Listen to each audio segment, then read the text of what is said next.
Médina Cheikh TV, notre chaîne de lumière. Médina Cheikh TV, notre chaîne de lumière.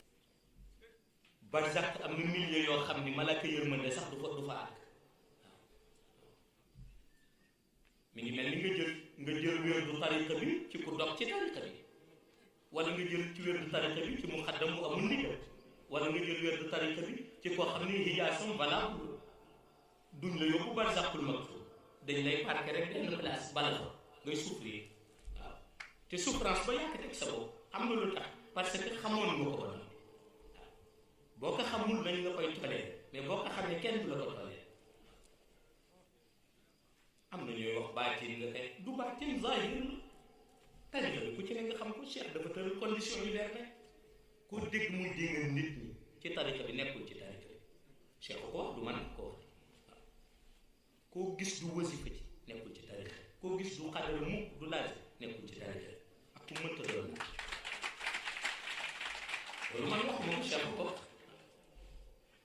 léegi nag boo gisee ku mel noonu mu présenté la ay jali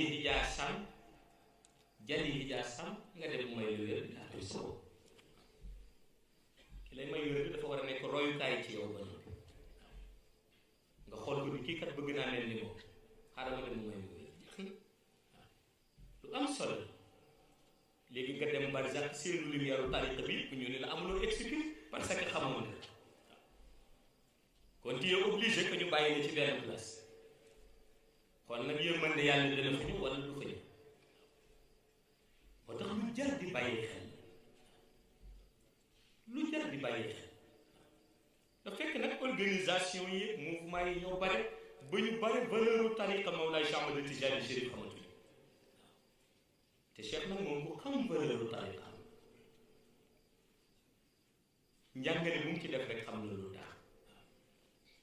Médina Cheikh TV, bërëbu leer bërëbu Cheikh Tidiane Chérif mi nu jox Seydi Mouhamed El Cheikh sang bi di fi jàngale di fi seddale leer yi moom Mawlaaya Seydi Mouhamed El Cheikh sunu yaakaar